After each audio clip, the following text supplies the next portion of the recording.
Hello tout le monde, c'est Kevin, bienvenue sur la chaîne de Fire Invest pour ce nouveau Crypto Time. Si ce n'est pas encore fait, pense à t'abonner, ça m'aide énormément.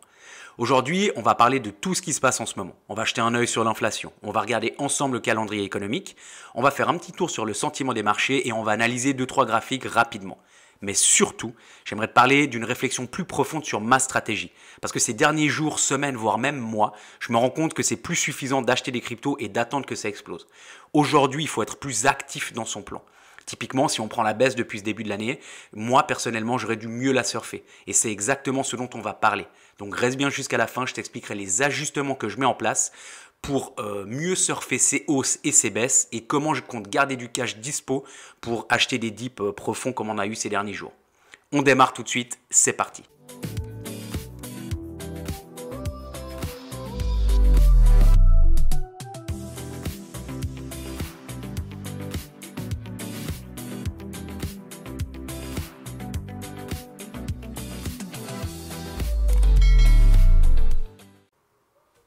On démarre tout de suite directement sur Trueflation pour parler de l'inflation en temps réel. Donc on voit que l'inflation en temps réel, elle est à 1,51%.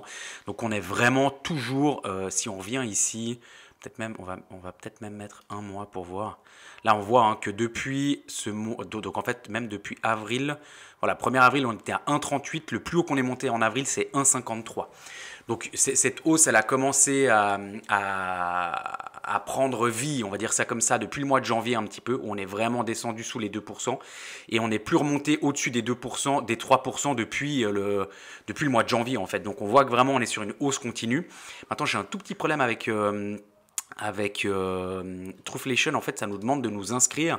Et les abonnements sont quand même assez chers pour voir justement les goods. Moi, c'est surtout le corps que je voulais que je regardais avant et que là on peut plus le voir, donc il faut que je trouve une alternative. J'ai pas encore pris le temps de chercher pour le moment, mais j'essaierai de trouver. Mais si on compare quand même juste par rapport à l'année dernière à la même période, on voit qu'on est à 50% d'inflation, 50% de moins d'inflation, on était à 3,12, et si on prend même juste par rapport au mois dernier, on a une baisse de 16% de l'inflation alors qu'on était que à 1,8% et que je le rappelle, la target de la Fed est à 2% pour commencer à baisser les taux. Donc voilà, donc on est quand même toujours sur une très très bonne dynamique à ce niveau-là. On va passer un petit peu sur le calendrier économique pour voir un petit peu ce qui va se passer cette semaine. Demain, on a le conference board donc des consommateurs qui peut être ainsi intéressant. Le rapport IJO-LTS sur les nouvelles offres d'emploi. On voit qu'on est quand même, ça c'est le forecast, donc c'est ce qui est prévu. On voit qu'on est dans des fourchettes qui sont proches de ce qui se faisait déjà le mois dernier aussi. Création d'emplois non agricoles, ça devrait ralentir un peu. Là on voit par contre que le PIB trimestriel, ça descend énormément parce que ça c'était à la fin de l'année, donc on va voir un petit peu la réaction avec ça. Et là il faudra surtout regarder ça, parce qu'on voit qu'au niveau du PCE Core, là il est annoncé à 2,8%, moi je pense qu'il sera en deçà, mais on voit qu'on n'a pas encore le forecast. Donc on voit que pour le moment, c'est le seul, c'est la seule data cette semaine si on regarde, ah non, avec aussi le pétrole, pardon, qui a pas. Et par contre, si on regarde comme ça au mois, on voit qu'il baisserait de 0,3% par rapport au mois d'avant. Donc ça va quand même être intéressant parce que si ici on baisse de 0,3% minimum, ça nous amènerait à 2,5%. Et moi je pense qu'on va sortir entre les 2,3 et les 2,5% aussi. Donc ça va être la grosse data pour la semaine, donc qui arrive le mercredi prochain. Ensuite, on voit ici les inscriptions au chômage, ça de toute manière c'est toutes les semaines aussi, les indices PMI manufacturiers. Il n'y a pas des gros... ah oui, et puis le taux de chômage aussi, et il n'y avait pas... Je regardais juste... Ah oui, voilà. Ah oui, non, le PIB, on en a parlé avant, pardon. Donc voilà, il y aura le taux de chômage aussi vendredi. Il faudra être attentif. Il faut voir si on a un ralentissement de l'économie du travail ou pas. Ce qui serait plutôt bon aussi pour que Jérôme Powell baisse les taux, ce serait que justement, il y ait ce taux de chômage qui prenne quand même un petit peu l'ascenseur et qui voie en fait tout simplement que cette économie commence à ralentir et que là, ok, ce serait le bon moment de baisser les taux. Maintenant, je ne l'ai pas mis ici, mais on peut juste aller voir. On va aller sur le CME Fed Watch Tool. J'avais oublié de le préparer là. Tac, on va venir ici. On va juste voir combien il y a de... Pour le 7 mai, je crois qu'il y a toujours 85 ou 90% de risque qu'on ne baisse pas les taux. Voilà, on y est direct. Voilà, 91% de risque, allez, on va dire ça comme ça, qu'on ne baisse pas les taux. Maintenant, pour juin, normalement... Voilà, il price toujours la première baisse des taux en juin. Donc là, on serait à 4. Donc on serait à une baisse des taux. Ici, on serait à 2 baisses des taux. Ici, on serait toujours à 2 baisses des taux. le 20, là, on serait à la troisième. Et là, ouais, on serait quand même. Le marché actuellement presse quand même toujours 4 baisses des taux cette année. Maintenant, ça fait quand même qu'on finirait potentiellement l'année à 3,25. C'est pas non plus des taux qu'on peut considérer comme bas, mais c'est toujours mieux que les taux actuels. Ça, c'est une certitude. Donc, on va voir un petit peu, on va voir ça un petit peu. Et puis, bah, évidemment. Bah, on regardera le 7 mai, la réunion de la Fed, voir un peu ce qu'ils disent déjà, juste voir le ton. Parce que le 7 mai, comme on l'a vu, il y a 90% de chances qu'ils ne baissent pas les taux. Par contre, vu que le 18 juin, actuellement, il y a 50% de chances qu'ils le baissent, le 7 mai, il devrait commencer à avoir un discours accommodant. Donc, ce sera très intéressant à écouter. Si on passe ici sur CoinMarketCap, on voit ici que alors on est bien remonté au niveau du Fear and Greed, hein, on était très très bas, on était dans la peur extrême ces dernières semaines, voire ces derniers mois, depuis le mois de février à peu près. On est venu ici mécher plusieurs fois dans la peur extrême. Là c'était quand? C'était le 11 mars, et là c'était quand? C'était le 8 avril, donc c'était pas il y a si longtemps. Hein. Et là on voit qu'on est re-rentré dans une zone de neutralité, donc c'est quand même plus intéressant.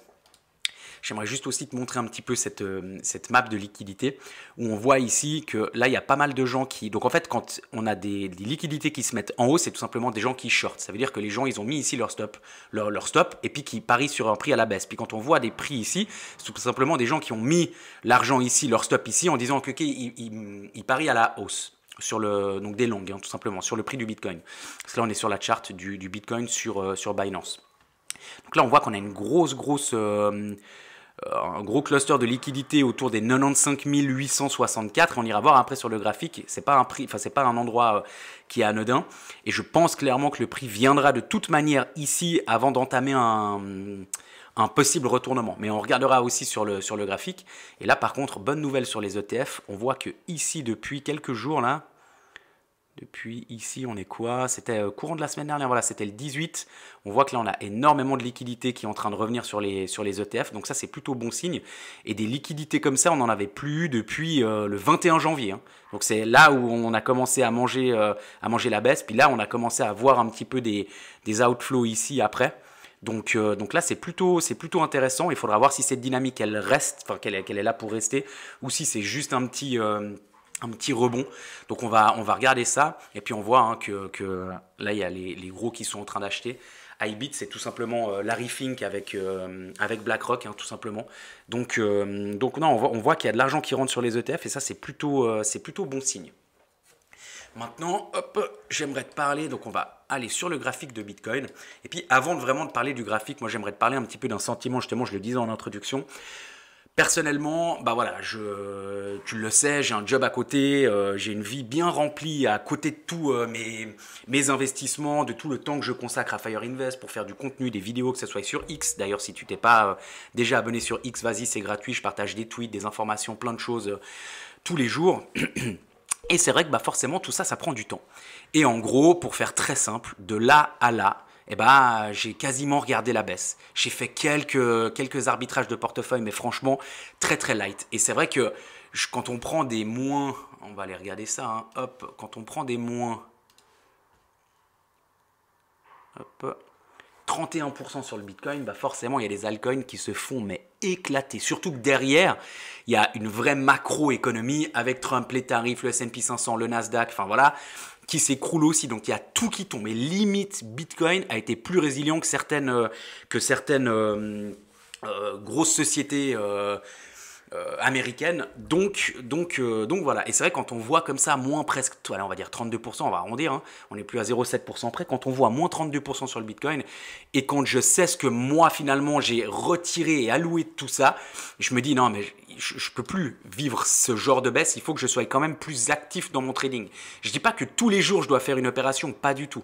Mais c'est vrai que j'ai quand même tendance à aller regarder mon portefeuille tous les jours. Donc forcément, quand on voit que ça baisse, bah, ça fait mal au sac. Donc en fait, déjà, il faut trouver un équilibre là aussi. Et ça, je le dis pour toi aussi. Mais si tu regardes ton portefeuille tous les jours et que tu le vois fondre, interviens dessus. Regarde-le juste pas fondre. Ou alors dis-toi que tu es sur le marché pour longtemps, pour une longue durée, et regarde pas ton portefeuille tous les jours. Déjà là, ça moi c'est quelque chose que j'ai arrêté de faire depuis début février. Je savais que j'avais pas le temps d'être à fond sur ok là je vais vendre là machin et tout, donc j'ai arrêté de regarder mon portefeuille parce que je pouvais pas suivre le marché au quotidien tous les jours parce que bah voilà, travail, famille, plein de choses.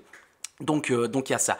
Et à côté de ça, quand même, on voit que bah voilà, on a perdu ces 32% et on le sentait ici quand même. Et même si tout d'un coup tu vends pas le top, ce qui est impossible, mais que par ici, là, tu te dis ok, là ça commence à puer. Là ici, on voyait des gros CB qui sont descendus. Donc là, on est en daily. Hein. Et que même là, à 96 000, tu te dis putain, là ça commence vraiment à puer. Il y a tous les signes que.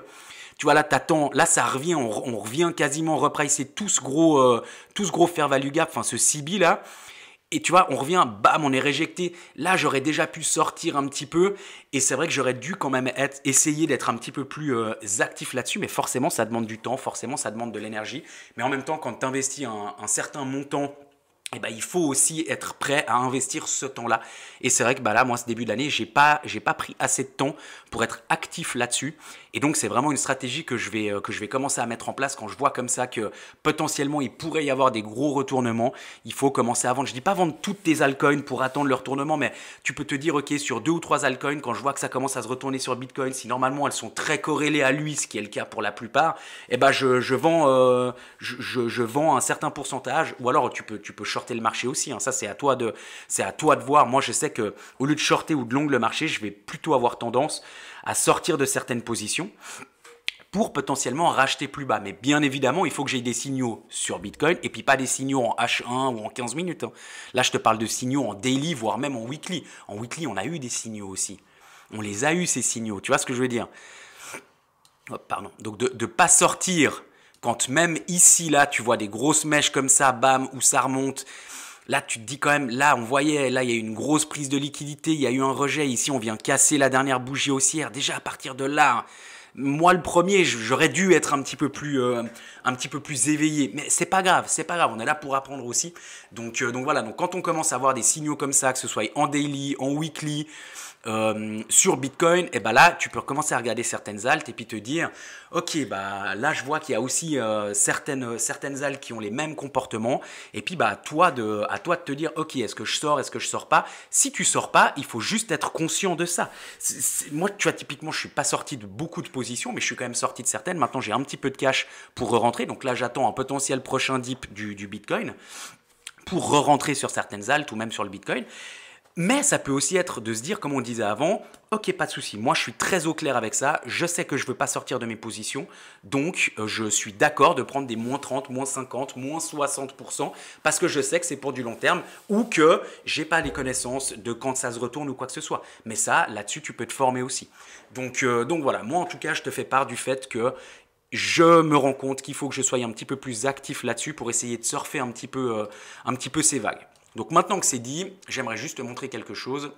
Tac, on va prendre un Fibonacci, donc on va partir du point haut, on va venir là jusqu'au point bas. Ok, donc ici j'aimerais te montrer, là on voit le premier arrêt, hop, quand on l'a cassé, on est venu le tester, on a été rejeté et là on l'a cassé avec énormément de force sur cette grosse bougie là, dac.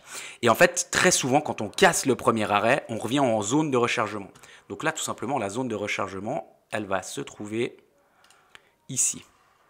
Tac, ça, je ne sais pas si c'est les zones de rechargement de short. Ok. Ici, là, c'est une zone de rechargement de short, tout simplement, parce que là, le prix, si on regarde la dynamique, elle est baissière. Donc, ce qui est possible de faire, c'est revenir chercher cette zone de rechargement et être rejeté par le prix. Donc, la zone, en gros, elle se situe entre les 96 000 et les 101 000. Donc là, il va vraiment falloir voir la réaction du prix. Si on vient ici et qu'on traverse ça comme du gruyère, alors là, c'est une certitude qu'on est reparti pour quelque chose de beaucoup plus puissant. Moi, je pense que soit on peut être éjecté ici. Alors ça ne veut pas dire qu'on est éjecté dans la zone de rechargement et puis qu'on part faire des nouveaux plus bas. Hein. Ça peut être ici, on est éjecté un petit coup, on consolide, tac, on revient un petit peu dans la zone et puis on la casse. C'est pas impossible. Mais là, ça va quand même être une zone de forte probabilité de rejet. Donc il va quand même falloir être vraiment attentif à ce niveau-là. Donc sur Bitcoin, c'est un petit peu ce que je voulais te dire. Je voulais quand même aussi passer sur la charte de Tao. Parce que là, Tao, on voit qu'on était dans un canal descendant. Hop, qu'on est venu le casser. Si je le continue ici, tac, on était là comme ça. Hop, voilà. On est venu le casser ici. On n'est pas encore revenu le pullback. Hein.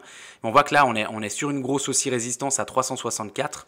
Donc on va voir un petit peu comment ça va se passer. Mais on voit qu'il y a quand même eu une belle réaction. Hein. Si on regarde ici sur Tao, hop, pardon. Si on regarde ici sur Tao, juste de là à là, on fait quand même un plus plus 122%. Donc c'est quand même très joli. Pour moi, Tao, c'est quand même le leader de la narrative en intelligence artificielle. Donc c'est quelque chose d'assez intéressant de pouvoir faire un plus 122% en un mois. Si on regarde là, le point bas, c'était le 7 avril. Dans le même mois, Tao fait x2. Donc c'est quand même joli. Là aussi, justement, je voulais te parler du VIX. Donc, on voit qu'on était dans l'extrême plat là. On était alors vraiment dans la peur ultime à 60. Et là, on voit que depuis, là, on était quand? Depuis le 7 avril aussi, hein. Hop, on voit qu'on est vraiment en train de redescendre. On est à moins 55% en 20 jours. Donc, c'est plutôt vraiment bon. Je voulais te montrer aussi, juste voir un petit peu la charte du Nasdaq. Donc le Nasdaq, on voit là pareil, tout début du mois d'avril, on a eu aussi pour le moment ce qu'on pourrait qualifier de bottom. Ce qui va être intéressant, c'est de voir quand on aura pris cette prise de liquidité à 19 889 points, comment le marché va réagir. Et puis le S&P 500, il a quasiment la même, voilà, il a quasiment le même graphique. Hop, pardon, on voit ici, il faudrait voir à 5 737 points. Merci beaucoup d'avoir regardé ce Crypto Time. Je le répète, si ce n'est pas déjà fait, pense à t'abonner, ça m'aide beaucoup. Courage pour ces prochains jours, on reste fort, on garde le cap. Développe vraiment des stratégies qui correspondent à ton profil d'investisseur. Le but, c'est d'être tranquille avec ton argent investi. Si tu te sens pas serein, c'est peut-être que tu investis trop ou pas de la bonne manière. Et n'oublie pas, c'est normal d'avoir des hauts et des bas et ça arrive vraiment à tout le monde, moi le premier. L'important, c'est de rester aligné avec toi-même, d'ajuster ce qu'il faut et de continuer d'avancer. Encore merci d'avoir été là, je te souhaite une excellente journée et je te dis à très vite pour une nouvelle vidéo sur la chaîne de Fire Invest. N'oublie pas d'ici là, agis aujourd'hui pour devenir demain.